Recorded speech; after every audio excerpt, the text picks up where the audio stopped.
Hello everyone, welcome back to the my channel. आज मैं इस वीडियो में आप लोगों को जर्नल एंट्री का पार्ट 2 बताने जा रहा हूं। जर्नल एंट्री का जो पार्ट 1 मेरा वीडियो है उसमें मैंने आप लोगों को बिजनेस स्टार्ट की एंट्री बताई है, वो कैपिटल एंट्री बताई है कि जिसमें जब हम कोई बिजनेस स्टार्ट करते हैं तो बिजनेस में जो कुछ भी लगा रहे हो वो सब डेबिट, जो भी एसेट्स हम लगा रहे हैं सब डेबिट और टू कैपिटल अकाउंट करते हैं। तो ये मेरी लास्ट वीडियो में था जो बिजनेस स्टार्ट की मैंने एंट्री बताई है। दूसरा मैं जो अब बताने जा रहा हूं पार्ट 2, हमारा जो दूसरा जर्नल एंट्री आता है मोस्टली वो होता है परचेज का। तो यहाँ देखिए ऊपर लिखा हुआ है entry for journal entry for goods oblique assets purchase. अब गुड्स ऑब्लिक एसेट्स परचेज का क्या सेंस है? देखिए, कोई भी पर्सन जब कोई चीज खरीदता है, कोई भी दुकानदार जब कोई चीज खरीदता है तो वो दो चीजों में से एक चीज खरीदता है। या तो वो अपने दुकान के लिए सामान खरीदता है या तो वो अपनी दुकान के लिए एसेट्स खरीदता है। क्या खरीदता है? या तो अपनी दुकान में सामान खरीदता है या तो एसेट खरीदता है। अब आप बोलोगे सर सामान और एसेट्स में क्या फर्क है? देखिए, वो कोई बिजनेसमैन अगर कुछ ऐसा खरीद रहा है जो वो बिजनेस में बेचने के लिए खरीद रहा है, जैसे स्टेशनरी वाला अगर पेन, पेंसिल, रबड़, कॉपी, किताब ये परचेज कर रहा है तो स्टेशनरी वाले ने सामान को बेचने के लिए खरीदा है, तो इनको गुड्स और स्टॉक में इंक्लूड करते हैं। मतलब जो भी बिजनेसमैन जिस प्रोडक्ट का बिजनेस कर रहा है अगर वो प्रोडक्ट परचेज करता है तो उसको हम लोग गुड्स या परचेज के नाम से, गुड्स और स्टॉक के नाम से जानते हैं।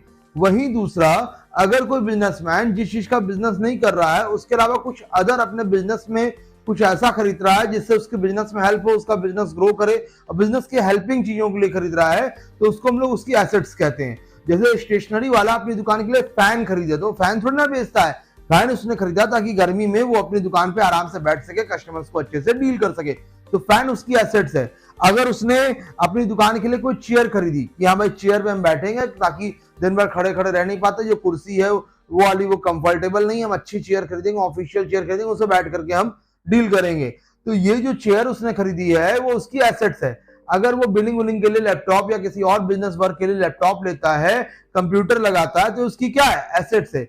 तो कोई बिजनेसमैन जिस चीज का बिजनेस करेगा अगर वो खरीदता है तो वो गुड्स और स्टॉक के अंदर आती है।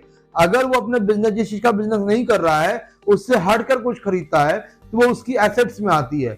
जैसे सपोज दैट एक कपड़े की दुकान वाला जो भी कपड़ा खरीद के ला रहा है दुकान में बेचने के लिए, वो उसका गुड्स और स्टॉक है। वही उसने फर्नीचर बनवाया कपड़े की दुकान के लिए, वो बिल्डिंग परचेज की जिस बिल्डिंग में उसकी दुकान चल रही है, या कोई और गोडाउन वगैरह के लिए अपनी कोई बिल्डिंग परचेज की, तो ये एसेट्स है। उसने कोई मशीन परचेज किया कि वो अपने यहाँ कपड़ों से रिलेटेड कोई मशीन परचेज किया, कोई भी ऐसी मशीन परचेज किया, तो वो उसकी एसेट्स है। क्योंकि वो कपड़े का बिजनेसमैन है, वो कपड़ा खरीदेगा तो वो स्टॉक और गुड्स में इंक्लूड होगा। लेकिन अगर कपड़े के अलावा कुछ और खरीदेगा, फर्नीचर, प्लांट, मशीन, बिल्डिंग, कुछ भी और इन कपड़ों के अलावा, तो उसकी एसेट्स में आएगी। तो यहाँ पर एक बिजनेसमैन दो चीजें परचेज करता है अपने बिजनेस के लिए। पहला गुड्स और स्टॉक। गुड्स और स्टॉक का मतलब गुड्स ऑब्लिक स्टॉक, दोनों में से कोई एक ही हम कह सकते हैं, या तो गुड्स कहेंगे तो स्टॉक कहेंगे। और दूसरा वो परचेज करता है एसेट्स। तो एंट्री यहाँ पर हम आपको गुड्स परचेज की बताने जा रहे हैं कि एक पर्सन जब गुड्स परचेज करता है तो एंट्री कैसे होती है। तो यहाँ पे मैंने लिखा है एंट्री फॉर गुड्स परचेज। अब देखिए, गुड्स परचेज में पहले ही दो कंडीशन है। Condition 1, when goods purchase in cash, मतलब जो उसने दुकानदार ने अपने दुकान में सामान को बेचने के लिए सामान खरीदा है वो कैश खरीदा हो, मतलब सामान खरीदा हो बदले में पेमेंट किया हो तुरंत के तुरंत, तो ये यहाँ पे कंडीशन 1 है, when goods purchase in cash. दूसरा परचेज होता है when goods purchase on credit, जब हमने उधार खरीदा हो। अच्छा, नगद उधार क्या होता है, कैश और क्रेडिट क्या होता है? जब हमने सामान लिया तुरंत के तुरंत पैसा दे दिए तो वो कैश परचेज है, और जब हमने सामान ले लिया और उसके कुछ दिन बाद, 2, 3, 4 दिन बाद, 10 दिन बाद, 15 दिन बाद, 1 महीने बाद, 6 महीने बाद हम पेमेंट करेंगे, तो वो क्रेडिट परचेज, मतलब सामान अभी लिया है, पैसे इन द फ्यूचर देंगे जब हमारे पास उतने पैसे हो जाएंगे। तो जो गुड्स परचेज की बात हो रही थी, गुड्स और एसेट परचेज की, ये एंट्री तो मैं आपको गुड्स परचेज की बता रहा हूँ। इसी वीडियो में या नेक्स्ट वीडियो में मैं आगे आपको बताऊंगा कि एसेट परचेज पर क्या एंट्री होती है। तो जहां हमने गुड्स परचेज की बात आएगी, गुड्स परचेज का मतलब मैंने बता दिया इन शॉर्ट, फिर से एक बार रिपीट कर दे रहा हूं कि कोई बिजनेसमैन जिस चीज का बिजनेस कर रहा है अगर वैसे उससे रिलेटेड कुछ सामान खरीदेगा तो वो गुड्स परचेज में आएगा। गुड्स परचेज करने पे दो कंडीशन हो सकती है। पहला, जब हमने कैश परचेज किया हो, और दूसरा जब हमने क्रेडिट परचेज किया हो। जब हमने क्या परचेज किया हो, कैश, और दूसरा हमने क्या परचेज किया हो, क्रेडिट। अब कैश परचेज किया, ये हम कैसे पहचानेंगे क्वेश्चन को देख के कि ये कैश परचेज वाला है, यहाँ पे कैश परचेज से रिलेटेड जर्नल एंट्री होगी, या क्रेडिट परचेज वाला है, यहाँ क्रेडिट परचेज से रिलेटेड जर्नल एंट्री होगी। उससे पहले मैं आपको एक चीज बताना चाहूंगा, अगर आपने जनरल एंट्री के गोल्डन रूल्स नहीं याद किए तो प्लीज उसको लर्न कर लिए। मेरी लास्ट वीडियोस में आप जाएंगे तो वहां पे golden rules of general entry आपको मिल जाएगी, जिसमें अकाउंट्स को 3 पार्ट में बांटा गया, personal account, real account, nominal account. Personal account persons के लिए, रियल अकाउंट गुड्स और फर्नीचर मतलब एसेट्स के लिए, nominal account income and expense and profit and loss के लिए। रियल पर्सनल अकाउंट रूल है debit the receiver credit the giver, मतलब जो पा रहा है उसको डेबिट करेंगे, जो दे रहा है उसको क्रेडिट करेंगे। और फिर उसके बाद रियल अकाउंट में होता है debit what comes in and credit what goes out, जो आ रहा है वो डेबिट और जो जा रहा है वो ठीक है, जो आ रहा है वो डेबिट और जो जा रहा है वो क्रेडिट। नॉमिनल अकाउंट का रूल होगा all expense and loss are debit, all income and gain are credit. तो रूल अगर आपको याद नहीं है तो प्लीज इस रूल को आप लोग याद कर लिए, क्योंकि बिना रूल याद किए आप जनरल एंट्री को अच्छे से समझ नहीं पाओगे। तो चलिए देखते हैं। मैंने बताया गुड्स परचेज से रिलेटेड 2 कंडीशन होगी, पहला जब कैश परचेज हो, दूसरा जब क्रेडिट परचेज हो, जब उसने नगद खरीदा हो, जब उसने उधार खरीदा हो।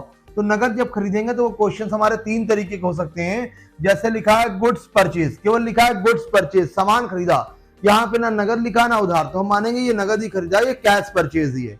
गुड्स परचेज केवल दिया है, ना क्रेडिट हो ना कैश हो, कुछ नहीं दिया, केवल नॉर्मल लिख दिया गुड्स परचेज मतलब सामान खरीदा, तो ये कैश माना जाएगा।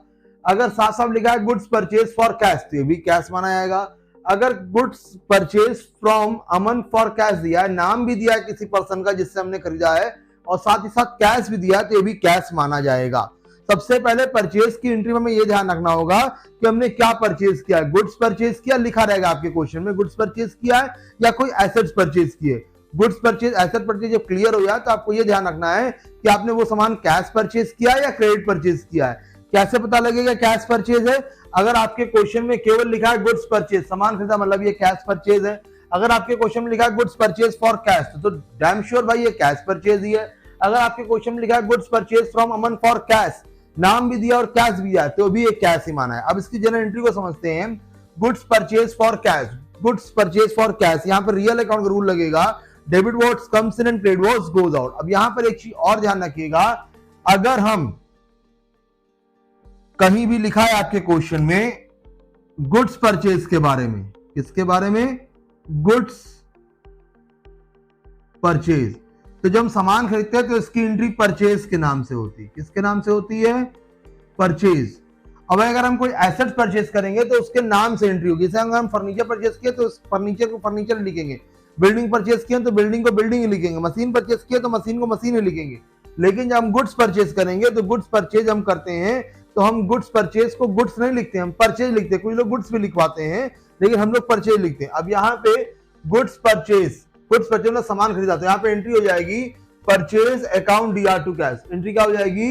Purchase account DR to cash. मैंने बोला सामान खरीदने पर परचेज लिखेंगे और साथ ही क्यों सुनिए, सामान बेचेंगे तो उसकी एंट्री सेल के नाम से होगी। तो गुड्स परचेज किया, हमारे पास सामान आया, जो सामान आया उसकी एंट्री परचेज के नाम से होगी। परचेज आ रहा है और पैसा जा रहा है, तो एंट्री रूल होता है रियल अकाउंट का debit what's comes in and credit what's goes out. तो जो आ रहा है वो डेबिट, इसलिए परचेज डेबिट, और पैसा जा रहा है वो क्रेडिट। मैंने बोला जिन चीजों को हम लोग डेबिट करेंगे उनके बाद में लगाएंगे डीआर। जिस एंट्री में जिस भी ट्रांजैक्शन को हम डेबिट करेंगे उनके बाद लगाएंगे डीआर, और जिसको क्रेडिट करेंगे उसके पहले लगाएंगे टू। ये इसकी पहचान है कि क्या डेबिट है और क्या क्रेडिट है।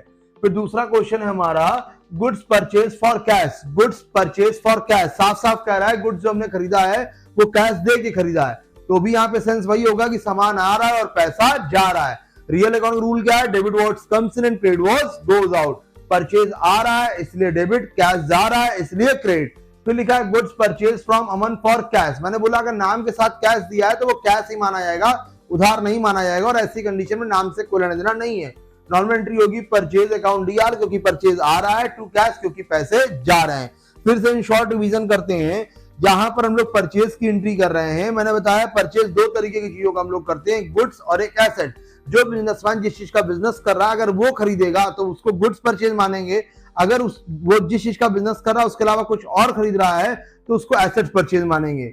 गुड्स परचेज करने पे हमारी एंट्री होगी परचेज का, मतलब गुड्स परचेज की हम लोग एंट्री करेंगे तो परचेज डेबिट होगा, और जब कोई एसेट परचेज करेंगे तो वहां एसेट्स का नाम डेबिट कर देंगे। जैसे फर्नीचर खरीदा होता तो फर्नीचर अकाउंट डीआर कर देते, बिल्डिंग खरीदा होता तो बिल्डिंग अकाउंट डीआर टू कर देते, प्लांट खरीदा होता तो प्लांट अकाउंट डीआर कर देते, मशीन खरीदा होता तो मशीन अकाउंट डीआर कर देते। लेकिन अगर हमने गुड्स परचेज किया है तो गुड्स खरीदने पर एंट्री परचेज के नाम से होती है। गुड्स खरीदने में माना जाता है कि सामान आ रहा है और पैसा जा रहा है अगर हमने कैश खरीदा है। तो सबसे पहले परचेज की एंट्री में आपको क्या देखना है कि क्या खरीदे हो, सामान या एसेट। अगर सामान खरीदे हो तो सामान आने की एंट्री परचेज के नाम से होगी, और अगर कोई एसेट परचेज कर रखा है तो उस पर्टिकुलर एसेट्स का नाम आपको डेबिट करना होगा। दूसरा आपको यह ध्यान रखना है कि जो परचेज है ये कैश है या क्रेडिट है। अगर कैश है तो एंट्री इस तरीके से, क्रेडिट है तो अभी इधर बताते हैं। ठीक, अब कैसे पहचानेंगे कि वो कैश परचेज है या क्रेडिट परचेज है। अगर आपके क्वेश्चन में केवल गुड्स परचेज लिखा है, केवल गुड्स परचेज, सामान खरीदा मतलब सामान खरीदा और पैसे दिए, तो सामान आ रहा है और पैसा जा रहा है, एंट्री होगी purchase account DR to cash. Narration का मतलब यहाँ पे होता है शॉर्ट नोट, जिस चीज की एंट्री की आपने ना उसी का शॉर्ट नोट, तो नरेशन हो जाएगा बीइंग गुड्स परचेज। फिर दूसरा गुड्स परचेज फॉर कैश, अगर साथ साथ दिया गुड्स परचेज फॉर कैश तो यहाँ पे एंट्री होगी purchase account DR to cash. Purchase आ रहा है और पैसा जा रहा है, narration being goods purchase for cash. फिर तीसरा लिखा है goods purchase from Aman for cash, यहाँ साफ साफ अमन का नाम भी दिया है। अमन एक पर्सन है जिसका नाम दे रखा है और कैश दे रखा है। ठीक, तो मैंने बोला जब कैश दिया हो तो नाम से कोई लेना देना नहीं होगा, यही मानिए ये सामान नगद खरीदा गया है और नगद खरीदने पे एंट्री हमेशा यही होगी परचेज टू कैश। ठीक, तो उम्मीद करते हैं कि आपको कैश परचेज की एंट्री समझ में आ गई होगी। ये नरेशन यहाँ पे लिख दिया बीइंग गुड्स परचेज, यहाँ लिख दिया being goods purchase for cash, यहाँ लिख दिया being goods purchase from Aman for cash. मतलब नरेशन में केवल बीइंग लगा के वही क्वेश्चंस को थोड़ा आपको इधर उधर करके नोट कर देना है। अब दूसरा आता है जब हम उधार सामान खरीदते हैं, जब हम क्या खरीदते हैं उधार सामान, ये तो एंट्री हो गई जब हम नगद खरीदते हैं, ये एंट्री है जब हम सामान उधार खरीदेंगे। जैसे लिखा है goods purchase from Ajay on credit, Ajay से उधार खरीदा, क्रेडिट का मतलब ये होता है उधार खरीदा। तो यहां पर एंट्री क्या होगी, ट्रिक जान लो, जब कैश परचेज करते हैं तो एंट्री होती है परचेज टू कैश, और जब उधार खरीदते हैं तो कैश की जगह उस पर्सन का नाम हो जाएगा जिससे हमने उधार खरीदा है। फिर से सुनिए, जब हम कैश परचेज करते हैं तो एंट्री होती है परचेज टू कैश, और जब हम उधार खरीदते हैं तो एंट्री रहेगी परचेज टू कैश की जगह पर टू कैश जहां लिखते हैं वहां पे उस पर्सन का नाम हो जाएगा जिससे हमने उधार खरीदा है। जैसे यहाँ पे देखिए परचेज टू कैश था, ठीक, जैसे यहाँ पे अमन से खरीदा तो यहाँ पे देखिए, यहाँ पे भी देख लिए purchase account DR to cash था, यहाँ पे लेकिन कैश लिखा हुआ था साहब कि अमन से कैश खरीदा तो एंट्री हुई परचेज टू कैश। यहाँ पे लिखा है goods purchase from Ajay on credit, तो जहां पे हम कैश लिखने वाले थे वहां पे हमने अजय का नाम लिख दिया। एंट्री इस तरीके से हो सकती है गुड्स परचेज, सॉरी में थोड़ा सा करेक्शन है, यहां पे मान लिया ऐसे एंट्री लिख दी है गुड्स परचेज फ्रॉम अमित, अगर केवल किसी पर्सन का नाम दिया है उसके साथ कैश वैश नहीं दिया तभी मानेंगे कि हमने उधार ही खरीदा है। तो यहाँ पर एंट्री होगी परचेज अकाउंट DR टू, जिससे खरीदा अमित। ठीक, फिर लिखा है गुड्स परचेज ऑन क्रेडिट, अब देखिए गुड्स परचेज ऑन क्रेडिट लिखा हुआ है, साफ साफ लिखा है, लेकिन किससे खरीदा है नाम नहीं क्लियर है, तो यहाँ पे लिख देंगे क्रेडिटर। क्या लिख देंगे, क्रेडिटर। जिनसे हम उधार सामान खरीदते हैं उनको कहते हैं क्रेडिटर। क्रेडिटर किन्हें कहते हैं, जिनसे हम, अब इसको समझ लिया, आप नोट कर ले, मैंने नोट करा, जिनसे हम उधार सामान खरीदते हैं, क्रेडिट परचेज करते हैं, उनको हम लोग कहते हैं क्रेडिटर। उधार सामान जिससे हमने खरीदा उसको हम क्या कहेंगे, क्रेडिटर। इसको नोट कर लिए, पॉइंट बहुत जरूरी है। ठीक, फिर से समझिए, अगर हमने कैश परचेज किया है तो एंट्री होती है परचेज टू कैश, वही अगर हम उधार खरीदते हैं तो एंट्री आएगी परचेज टू उस पर्सन का नाम जिससे हमने खरीदा है। अच्छा, ये तो ट्रिक हो गई, लेकिन रूल क्या है कि हम नाम आखिर क्यों लिख रहे हैं। तो देखिए, परचेज हमने किया, परचेज किया, जैसे यहां परचेज किया तो सामान आया, पैसा गया, तो यहाँ पे जो रियल अकाउंट का था पूरा रूल लगा कि debit what's comes in and credit what's goes out. Purchase आ रहा था डेबिट, सेल कैश जा रहा था तो वो क्रेडिट हो गया, पूरा रियल अकाउंट का रूल लगा। लेकिन वही चीज हम इस क्वेश्चन में आ रहे हैं तो यहाँ रियल अकाउंट का पूरा रूल नहीं लग सकता। जैसे यहाँ पे परचेज तो आ रहा है लेकिन कुछ जा नहीं रहा है, कुछ जा नहीं रहा है, इसलिए रियल अकाउंट का दूसरा रूल नहीं लग पाएगा, क्रेडिट व्हाट्स गोज आउट। तो यहाँ पर आपको जब कोई चीज जा नहीं रहा था को देना, जब भाई आपने कोई सामान लिया बदले में आपने कुछ पैसे से नहीं दिए तो जाहिर सी बात है जो दे रहा है उसका नाम लिखना पड़ेगा। ठीक, तो पर्सनल अकाउंट रूल होता है debit the receiver credit the giver, जो पा रहा है वो डेबिट और जो दे रहा है वो क्रेडिट। तो यहाँ पर जो अजय है वो हमारे गिवर है, हमको उधार सामान दे रहे हैं कि जो भाई सामान ले लो बाद में बेच के हमको पैसे दे देना। तो अजय हमारे गिवर हैं, तो परचेज अकाउंट डेबिट हुआ रियल अकाउंट के आधे रूल की वजह से, अजय क्रेडिट हुए पर्सनल अकाउंट के आधे रूल की वजह से। यहाँ पर रूल जो लग रहा है वो रियल अकाउंट का लग रहा है डेबिट व्हाट्स कम्स इन, और जो पर्सनल अकाउंट रूल लग रहा है वो लग रहा है क्रेडिट द गिवर। तो यहाँ पे जो जनरल तीनों रूल है ना ये मिक्स होकर के चलेंगे, जरूरी नहीं है कि एक जनरल एंट्री में केवल रियल का रूल लगे, एक में केवल पर्सनल का लगे, एक में केवल नॉमिनल का लगे, जनरल एंट्री मिक्स होकर के चलेगी। ठीक है, रूल मिक्स होकर के चलेंगे। तो चलिए एक बार इसको हम फिर से रिवाइज कर देना चाहते हैं।